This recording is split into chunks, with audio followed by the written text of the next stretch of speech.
우리는 예수님의 오심을 기뻐하며 높이기 위해 이곳에 모였습니다. 우리 어린아이들부터 어른들까지 온 성도님들이 함께 모였습니다. 그런데 우리가 성탄절이라고 이야기할 때에 예수님의 탄생의 비밀이 있습니다. 예수님의 육신의 아버지는 우리가 다 아는 것처럼 요셉입니다. 그리고 육신의 어머니는 마리아입니다.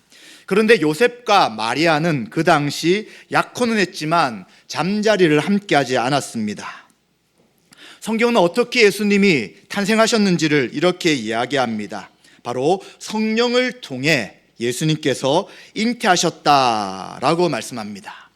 마리아가 성령님을 통해 잉태되었고 이제 그 잉태하시고 이 땅에 오신 분이 예수 그리스도다라고 말씀합니다. 어쩌면 이러한 이야기에 대해서 누구는 잘 이해가 되지 않을 수 있습니다. 또 어떤 분들은 믿기가 어렵다고 생각할 수 있습니다. 그런데 우리가 오늘 읽었던 미가서 5장의 이 말씀에는 성령으로 잉태되셨다라는 말씀처럼 놀라운 이야기가 기록되고 있습니다. 예수님이 어디에서 태어나십니까? 베들레헴이죠. 떡집이라는 이름의 베들레헴이라는 곳에서 태어나십니다. 그런데 놀랍게도 예수님이 태어나시기 약 700여 년 전, 기원전입니다. 예수님 오심이 기원 후고 기원전 700여 년 전에 예수님이 베들레헴에서 탄생하실 것이다 라는 것을 미리 말씀하여 주셨습니다. 우리가 오늘 읽었던 미가라는 선지자를 통해서 하나님께서 이스라엘을 다스릴 자가 베들레헴에서 태어나실 것이다 라는 예언의 말씀을 하신 것입니다. 따라서 오늘은 읽었던 미가서를 통해 예수님이 어떤 분이시며 또 성탄의 의미는 도대체 무엇인지를 생각하며 함께 은혜를 나누고자 합니다. 우리가 읽었던 미가서 5장 1절에 보시면 유다 백성의 심판에 대한 말씀이 기록되고 있습니다. 딸 군대여 라고 할 때 이 딸 군대는 유다 백성을 상징하는 표현입니다. 딸 군대여 너는 때를 모을지어다 라고 이야기합니다. 이 이야기가 무엇이냐면 예수님이 오시기 전 700여 년 사이에 이제 이스라엘에게 있었던 일을 이야기합니다. 북쪽에 있는 이스라엘은 아수르란 나라에 멸망당했습니다. 그런데 이제 이 아수르가 또다시 남쪽에 있던 유다를 공격하고 그리고 예루살렘을 에워쌌던 그러한 역사적인 상황을 이야기해 주는 것입니다. 그런데 군대를 모으라라고 이야기하죠. 누구와 대항하기 위해서요? 아수르와 대항하기 위해서 군대를 모으라고 이야기합니다. 그런데 군대를 모아봤자 어떻게 되냐면 이스라엘을 다스리는 왕이 뺨을 맞는 전쟁에서 실패하고 전쟁에서 질 것이다 라는 이야기를 하고 있습니다. 선지자라는 사람은 하나님의 뜻을 백성들에게 이야기한 역할을 합니다. 그런데 왜 좋은 이야기는 하지 않고 지금 아수르의 군대에 둘러싸여있는 남유다가 멸망당할 것처럼 이야기합니까? 군인을 모으더라도 그리고 그들은 이길 수 없고 도리어 그곳에 있는 왕이 뺨을 맞는 패배를 겪을 것이다 라고 이야기하는 것입니다. 이러한 이야기를 하는 이유는 북쪽 이스라엘도 우상을 섬기며 하나님을 의지하지 않았습니다. 자신의 군대의 힘을 의지하고 이제 스스로 나라를 이루어 가려고 했지만 결국은 아수르에 망합니다. 마찬가지로 남쪽 유다도 하나님을 의지하지 않는 것이죠. 자신의 힘과 군대의 힘을 의지해서 아수르와 싸워 보려고 합니다. 그러나 이러한 방식으로는 결코 이길 수 없다는 것을 이야기해 주는 것이죠. 그럼 어떻게 유다가 이길 수 있습니까? 어떻게 하나님 백성이 이길 수 있습니까? 바로 그 이야기가 미가서 5장 2절부터 3절에 이야기해 주는 것입니다. 바로 베들레헴이라는 곳에서 이스라엘을 다스릴 자가 나올 것인데 그가 나실 때에 이스라엘 백성들은 이길 수 있다라는 말씀을 하고 있는 것입니다. 그런데 이 베들레헴이라는 지역은 굉장히 낙후된 지역입니다. 시골이죠. 사람들이 잘 알지 못하는 굉장히 시골에 있는 낙후된 곳입니다. 그런데 이곳에서 통치자가 태어날 것이다 라는 말씀을 합니다. 그리고 그를 통해서 이제 이스라엘 백성들의 구원을 이룰 것이다 라고 이야기를 하는 것이죠. 미가서 5장 2절을 같이 한번 읽어보도록 하겠습니다. 베들레헴 에브라다야, 너는 유다 족속 중에 작을지라도 이스라엘을 다스릴 자가 내게로 나올 것이라. 그의 근본은 상고의 영혼에 있느니라. 아멘. 그대로 좀 펴주시기 바랍니다. 베들레헴 에브라다는 곳은 유다 족속 중에서 가장 작은 지역이라고 이야기합니다. 사실 유다의 수도인 예루살렘에서 왕이, 너희를 다스릴 자가 태어날 것이다 라고 하는 것이 당연합니다. 그러나 그것이 아니라 가장 작은 곳, 가장 낮은 곳에서 구원자가 오실 것이라고 이야기합니다. 그래서 예수님은 그렇게 태어나셨구나 라는 것을 생각합니다. 그런데 하나를 더 생각할 것은 그의 근본, 그의 시작은 상고의 영혼에 있느니라 라고 이야기합니다. 그래서 그가 존재한 것은 아주 먼 옛날, 그리고 아주 오랜 옛날로 거슬러 올라간다라고 이야기하는 것이죠. 예수님이 인간의 몸을 입고 이 땅에 오셨지만, 그러나 예수님은 하나님이시라는 것을 분명하게 말씀하는 것입니다. 세상이 만들어지기 전에 이 세상을 창조하신 분이시고요, 이 예수님은 온 세상의 통치자인 것을 분명하게 미가서를 통해서 약 700여 년 전에, 예수님 오시기 약 700여 년 전에 이러한 말씀을 하고 있는 것입니다.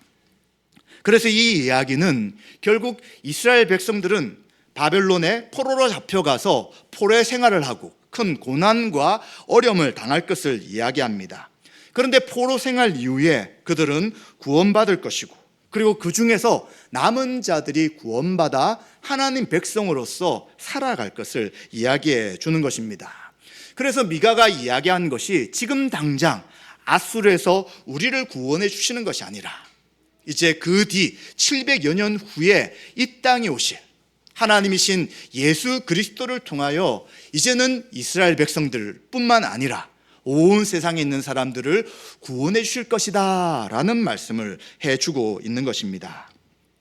자, 그렇다면 아주 작은 곳, 겸손히 말구에 태어나신 예수님, 이 예수님이 구원자라고 이야기하시는데, 이 구원자이신 예수님이 오셔서 어떤 일을 하실까요? 그 이야기가 4절부터 6절까지 말씀해 주고 있습니다. 우리가 4절까지만 읽었기 때문에 5절, 6절은 읽지 않았습니다. 제가 이것을 세 가지로 요약해서 말씀드리면, 첫 번째는 하나님의 능력과 하나님의 이름의 권위를 의지하고 다스리는 왕이시다라고 말씀합니다. 그리고 두 번째는 목자로서 다스리는 분이다라고 말씀합니다. 그리고 세 번째로는 원수, 적으로부터 구원하신다라고 이야기합니다. 이러한 세 가지 일들을 구원자이신 그분이 오셔서 하실 것을 이야기하는 것입니다. 자, 첫 번째, 구원자라고 이야기하실 때 4절에 보시면 어떤 구원자신가? 여호와의 능력, 하나님의 능력과 하나님의 이름의 위엄을 의지하면서 다스리는 분이다라고 이야기합니다. 자, 이러한 분이 구원자시라고 하는데 정말 예수님이 이 땅에 오셔서 그렇게 다스리셨는지를 우리가 생각해 봐야 합니다. 요한복음 5장 17절에 보시면 예수님께서 사람들에게 이야기합니다. 내 아버지께서 이제까지 일하시니 나도 일한다. 자, 예수님이 하나님이 일하시니까 자신도 일한다고 이야기하는 거예요. 따라서 자신이 마음대로 권세를 가지고 다스리는 분이 아니라 자신은 성부 하나님의 뜻을 따라 아버지가 일할 때까지 나는 계속해서 일한다라고 말씀합니다. 자, 그리고 요한복음 6장 38절은 같이 한번 읽어보도록 하겠습니다. 같이 읽습니다. 내가 하늘에서 내려온 것은 내 뜻을 행하려 함이 아니요 나를 보내신 이의 뜻을 행하려 함이니라. 아멘. 예수님이 이 땅에 오신 이유가 무엇이라고요? 자신의 뜻이 아니라 나를 보내신 성부 하나님의 뜻을 행하기 위해 오셨다라고 말하는 것입니다. 그래서 우리는 이 예수님이 하나님의 능력과 하나님의 이름의 위엄을 가지고 다스린다고 이야기하는 그 미가서의 이야기와 똑같다는 것을 알게 되는 것입니다. 또한 예수님은 마가복음 1장 22절과 27절에 보시면 회당에서 예수님이 말씀을 가르쳤습니다. 그런데 이 말씀을 들은 사람들의 반응이 어땠냐면 이분은 가르치는 것이 권위 있는 사람 같아, 권세 있는 사람 같아 라고 이야기하면서 그 당시 말씀을 가르쳤던 서기관들과 다르다라고 그들은 고백합니다. 그리고 또 예수 그리스도가 말씀을 전할 뿐만 아니라 그 회당에 귀신 들린 자가 있었고 그 귀신을 쫓아내셨습니다. 그래서 그것을 보고 사람들은 권위 있는 새 교훈이로다, 더러운 귀신들에게 명한즉 순종하는도다 라고 이야기하면서 예수님은 말만 하는 분이 아니라 그 말에 힘이 있는, 권세가 있는 분임을, 그 말씀을 듣고 귀신이 축출되는 사건을 본 사람들이 다 고백했던 것입니다. 그래서 미가서에 나타난 그 예언, 하나님의 권위와 하나님의 권세로, 그리고 그 이름을 의지하며 구원하실 사역을 하실 분, 다스릴 분이 바로 이 땅에 오신 예수님이시라는 것을 우리는 알게 됩니다. 자, 두 번째, 4장 후반절에 보시면 이 다스릴 분은 목자로서 다스린다라고 이야기를 합니다. 여러분, 우리가 양을 동물원 같은 데서 보게 되면 굉장히 귀엽게 보이죠. 우는 소리는 매 하면서 좀 모양보다는 좀 우는 것이 생각보다 다를 수 있지만, 그러나 양이나 이러한 염소나 이런 것들을 잘 다스리는 사람이 바로 목자라고 할 수 있습니다. 목자가 없으면 양들은 길을 잃습니다. 그리고 목자가 없으면 양들은 사나운 짐승에게 보호받을 수 없습니다. 그리고 때를 따라 먹을 것을 먹을 수 없습니다. 그래서 양들에게는 목자가 굉장히 중요한 역할을 하게 됩니다. 미가서에서는 바로 구원자로 오시는 이분이, 구원자이신 그분이 목자처럼 다스리는 분이다라고 이야기를 해주고 있습니다. 여러분, 혹시 예수님이 정말 목자와 같이 우리를 다스렸다는 말씀이 신약 성경에 어디에 있을까요? 네, 아마 머릿속에 여러 가지 생각을 하실 거예요. 제가 여러분께 말씀드릴 부분은 바로 마가복음 6장 34절부터 44절에 있는 오병이어의 사건을 통해서 예수님이 목자같이 우리를 다스리는 분임을 말씀해 주고 있습니다. 제가 6장 34절에 있는 말씀을 읽어보게 되면 예수님께 나온 큰 무리를 보았을 때 예수님 뭐라고 이야기하시냐면 그 목자 없는 양 같음으로 인하여 불쌍히 여기셨다라고 이야기합니다. 말씀을 듣기 예수님께 나온 수많은 사람들, 그런데 시간이 늦었어요. 점점점 저녁이 되어가는데 그들은 밥을 먹을 수 있는 상황이 되지 않는 것이죠. 예수님은 그들이 배고파하는 것 이전에 그들이 말씀을 듣고 그리고 말씀 앞에 서서 하나님 앞에 믿음의 삶을 살아가야 하는데 목자 없는 자들처럼 방황하고 있는 것을 보시며 목자 없는 양처럼 불쌍히 여기셨다라고 이야기합니다. 그리고 이제 예수님은 그들의 육체적인 필요도 보십니다. 빈들이고 날도 저물어가며 그들은 배고픈 가운데 있습니다. 그래서 예수님께서는 이들을 어떻게 해야 될 것인가 라고 할 때 제자들이 각자 마을에 가서 사 먹게 해주십시오 라고 이야기합니다. 그런데 예수님은 그렇게 말하지 않고 너희들이 먹을 것을 주어라 라고 이야기하죠. 그때 제자들은 아이를 통해서 먹을 것을 구해보니까 떡 5개, 빵 5개와 보리떡 2마리밖에 없는 것을 봅니다. 이것밖에 없습니다. 그런데 어떻게 해야 합니까? 이것으로 그 수많은 사람들을 먹일 수가 없습니다. 그런데 예수님께서는 뭐라고 하시냐면 사람들을 떼를 지어서 100명씩 50명씩 앉게 하라고 이야기합니다. 그런데 놀랍게도 마가복음 6장 39절 끝부분에 보시면 그 배경을 이렇게 설명합니다. 그 모든 사람으로 떼를 지어 푸른 잔디 위에 앉게 하시니. 어떤 잔디에 앉는다고요? 푸른 잔디 위에 앉게 하신다는 것입니다. 무엇과 연상이 됩니까? 바로 목자가 양들을 치는 푸른 잔디를 연상케 하는 것이죠. 그래서 예수님께서는 목자 없는 양 같은 사람들에게 목자가 되셔서 그들에게 먹을 것을 주실 뿐만 아니라 구원을 베푸시는 것을 보여주는 것이죠. 이제 예수님이 기도하십니다.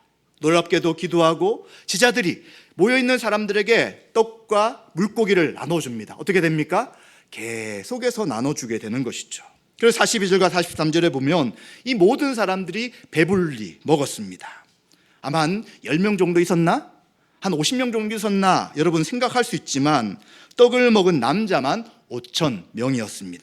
그리고 떡 조각과 물고기를 남은 것을 거두어보니 12바구니에 가득 거두었다라고 말씀하는 것이죠.